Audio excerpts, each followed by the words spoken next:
E aqui nós vamos começar a falar da água, pessoal. A água que é o pessoal da química que chama de H2O, HOH, não é isso? Eles vão discutir lá com vocês se a ligação iônica está ativa, covalente, quem ganha elétron, quem perde elétron, se a fórmula é estrutural, espacial, se o ângulo aqui é de 108, gente, para nós na biologia o importante é que entre as moléculas de água existe uma ligação muito importante, que é a famosa ponte de hidrogênio. As pontes de hidrogênio são muito lembradas não só na água, mas principalmente no material genético. E a grande característica é justamente essa primeira aqui, ó, coesão molecular. Deixa as moléculas da água juntinhas. É difícil de a gente separar. Por consequência, isso gera justamente a tensão superficial. Quando você olha a água, não parece ter uma película sobre ela. Ou então você vê que alguns insetos até conseguem caminhar. E você já testou a existência da tensão superficial, né? Você foi dar aquele mergulho, errou aquele cálculo, né? E deu aquela famosa barrigada, não é isso? Deu aquela estalada. Por quê? Porque você se chocou com essa tensão superficial. Então, conclusão, é uma película grande, com uma área grande também do seu tórax, do seu tronco, se chocando. O ideal é você furar a tensão. Por isso que o pessoal, os atletas aí dos saltos ornamentais, eles entram geralmente na água, de cabeça, né? E com a cabeça entre os braços, porque a primeira coisa que vai tocar vai ser a ponta do dedo, e aí vai furar a tensão.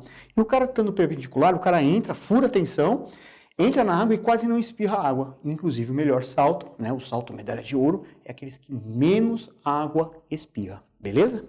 E por falar em piscina, força de empuxo, quem não sabe aí, não sabe nadar, calma, a água te ama, a água quer o seu bem, ela tem a famosa força de empuxo. Ela não vai te afogar. Claro, não é uma grande força, porque ao contrário, perceba só, ela é o contrário da gravidade. Beleza? Ela empurra você para fora. Não é uma baita força que vai fazer você caminhar sobre a água.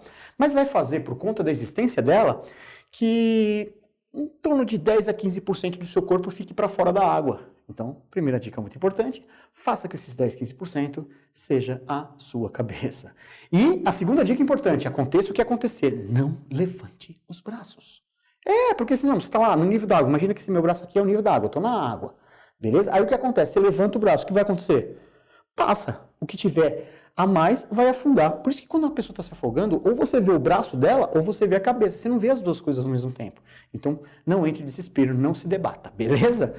Agora, funções biológicas, porque tudo isso aqui é função física e química, né? Hidratação, a quantidade de água dentro dos seres vivos. O nosso corpo tem 70% mais ou menos de água, beleza?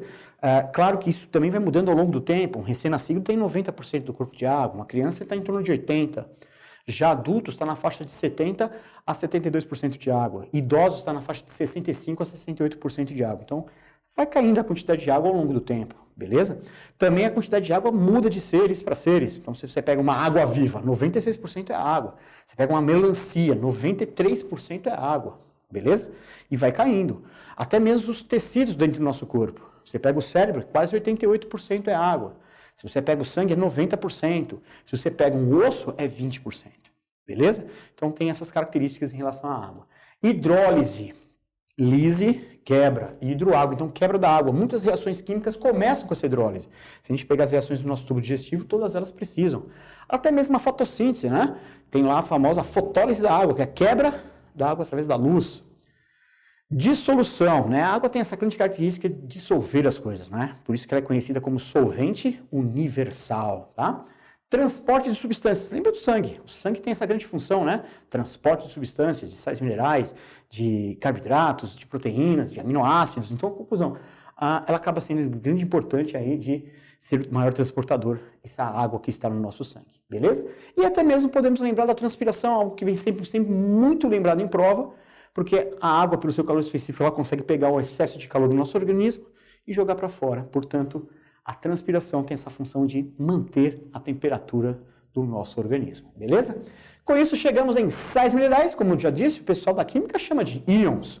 Então, tem os cargas positivos, cátions, não é isso? E os cargas negativos, os ânions. Então, vamos lá.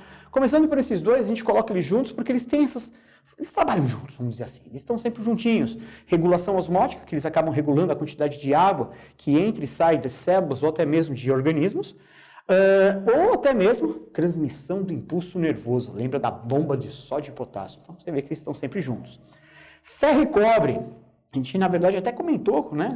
Quando a gente fala em proteínas, a gente comenta muito sobre eles. Por quê? O ferro faz parte da hemoglobina, enquanto o cobre faz parte da hemocianina. Você fala, mas qual a função deles? Tanto a hemoglobina quanto a hemocianina é transporte de gases. A gente pode até considerar uma função secundária, o ferro, pela sua característica, ele dá cor vermelha ao sangue, enquanto o cobre ele pode dar cor uma azulada, esverdeado, até mesmo laranja, como de alguns moluscos, como a lesma. Cálcio, formação de ossos e dentes, participa da coagulação do sangue. Cálcio tem bastante funções, né? A gente podia até falar da sinapse, que é a passagem do impulso nervoso de uma célula para outra, auxílio na contração muscular. Então, o cálcio realmente tem bastante funções, essas duas as principais, tá? Magnésio é o cofator da clorofila. Lembrando que cofator, na verdade, é um ativador enzimático, beleza? Cloro, formação do suco gástrico. Flúor, proteção aos nossos dentes. Iodo, formação dos hormônios tiroidianos, lá o T3, T4, né? O triiodotiroxina, tetraiodotiroxina.